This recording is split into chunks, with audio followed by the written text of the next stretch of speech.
जोड़ना भी नहीं है और जोड़ के बताना भी है कि कितना होगा, समझे? जोड़ना भी नहीं है, अब बताना है कि जोड़ के होगा कितना। तो अब देखिए कैसे करेंगे, आपको दिखाई देगा कि यह 1 जो है सम संख्या है कि विषम संख्या।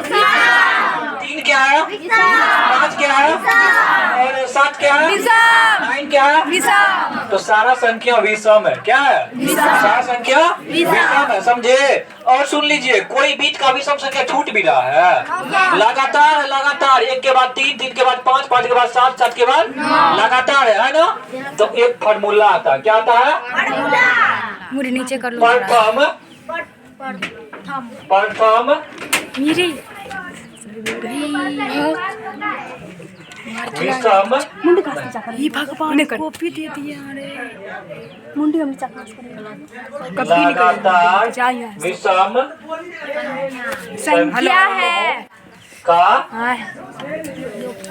योगफल बराबर होता है फॉर्मूला n²। क्या होता है? n²। समझे? शुरू से जो है लगातार विषम संख्या का योगफल बराबर फॉर्मूला क्या होता है? अब बोलिएगा सर n क्या है? n का मतलब कि नहीं, इसमें कितना पद है? 1 2 3 4। खत्म। इसमें कितना पद है, यानी कि पदों की संख्या। इसका मतलब पदों की संख्या, समझे बात को? सुनिए कितना सिंपल में अभी बनेगा। आप देखिए, जोड़ने में आपको जो है ना 5 घंटा लग जाएगा, लेकिन ऐसे आप 1 सेकंड में बनाइएगा। देखिए यहाँ पे 1 + 3 + 5 + 7 + 9।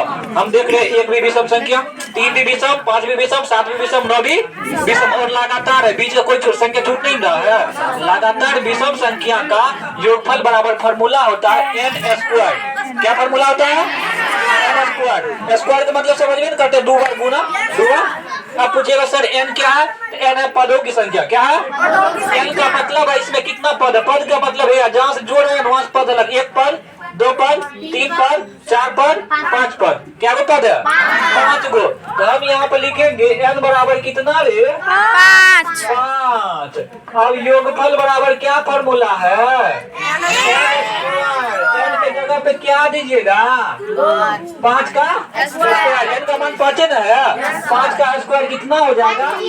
5 गुना 5 बराबर 25 आंसर। इसको अगर आप जोड़िएगा 25 होता है ना। 3 1 4, 4 5 9, 9 7 16, 16 9 25 होता है ना। अब एक बार इसको भी देख लीजिए नीचे। 1 + 3 + 5 + 7 + 9 11 13 15 17 19 तक जोड़ना है ना। तो नीचे कर दो। बताइए का मान बताइए। 1 2 3 4 5 6 7 8 9 10।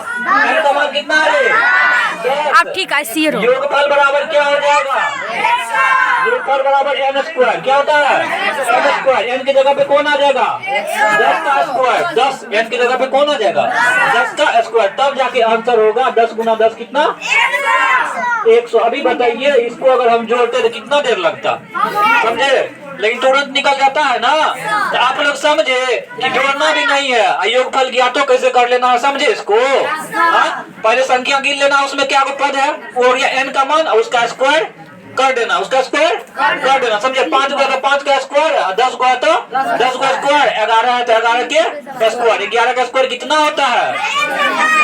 12 का स्क्वायर 144। 12 का स्क्वायर 144। याद रखिएगा लगातार विषम संख्याओं का योगफल बराबर क्या फॉर्मूला होता है?